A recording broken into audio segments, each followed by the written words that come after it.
To assalamu alaikum wa alaikum assalam wa rahmatullahi wa barakatuh. Ya sheik gaji wai ya sheik, ni haka da gaya maka ni sheik ne? Ni ai ban taba gaya maka ba. To wannan tambayar ba ta wace arama maybe ta ka ce. Da aka ce sheik din. Shi ma ya gudu ya ce ba sheik bane. To sai a nemi waye sheikin.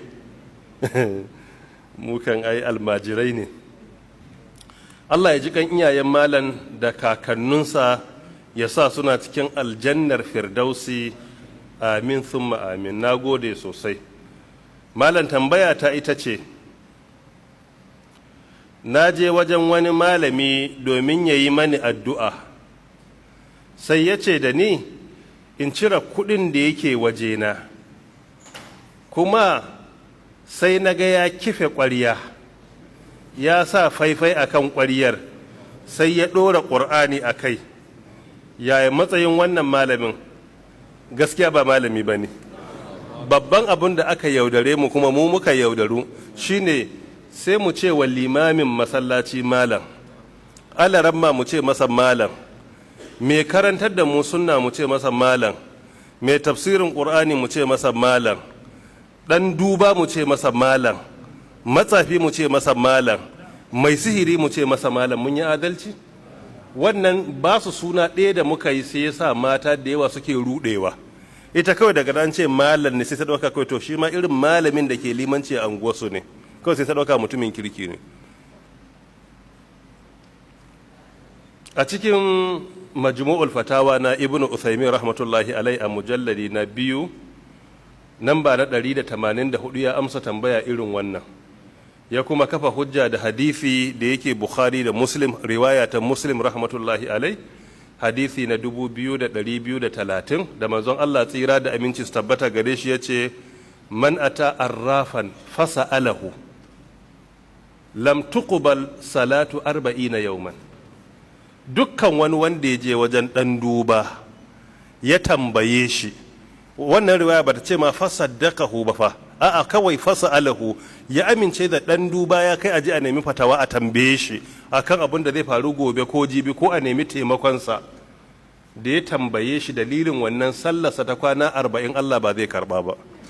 Salloli na wajibi kadai a kwana 40 kullum 5 muke, in kai 5 sau 40 sallah 200 ta farilla Allah baya bukatanta, Allah ya baya santa. Kuma jarraba wanda wasu suke samu shine idan ya je ya yi rashin sa'a, boka ko ɗan sihiri ya bashi wani abu ɗaya, ko da ya canka ko aljanu suka sato suka gaya masa ko suka yi wani abu, to daga nan sai ɗauka duk abin da suke faɗa gaskiya ne. Annabi sallallahu alaihi wasallam yana hana sahabbai mu'amala da matsafa da bokaye. A cikin hadisin Muslim hadisi na 2228 yana cewa laisu minallahi fi shay, su a wurin Allah ba komai bane. Annabi ya fada, sai wani sahabi yake cewa ya rasulullah yuhaddithunana wa fi ba'd al-ashya yakunu haqqan.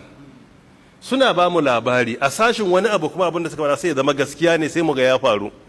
Sai manzon Allah tsira da amincin sabbata gare shi ce ba sani suka yi ba, suna mu'amala da aljanu. Wani lokacin ana magana aljani iya wucewa sai ya tsinci maganar ko a ƙasa ko a sama, sai ya zo ya gutsira musu ɗan abin da ya tsinta da ya ji ake fada. Su kuma in ka zo sai su yaudare ka da wannan abin da aka gutsira musu, kai sai ka ɗauka wai sun san abin da zai faru gobe ko jibi ko gata. Wallahi tallahi billahi ba su sani ba, Allah ne kaɗai ya sani, ba su sani ba. Kuma a mu'amala da su ɓarin imani ne. In kana neman haihuwa ko kina neman, Allah ne kaɗai zai iya baki. Idan kina neman mijin aure na ƙware, Allah ne kaɗai zai iya bayarwa. Idan sana'a kake nema ko jari ko kuɗi, duk duniya ba mai baka sai Allah. Idan kana neman wata dama ce na wani matsayi a duniya, wallahi ɗan sihiri ba zai iya baka ba. Ba wanda ya isa ba da mulki a duk duniya sai Allah subhanahu wata'ala. Idan ku ka yadda akan wai zai iya baka, to mai rauni yayi ciwa-ciwa ne wa mai rauni. Shine asalin da'ufa talib wal matlub din kenan. Shine kawai ya same ka a matsayin tsumma kawai ya yaudare ka.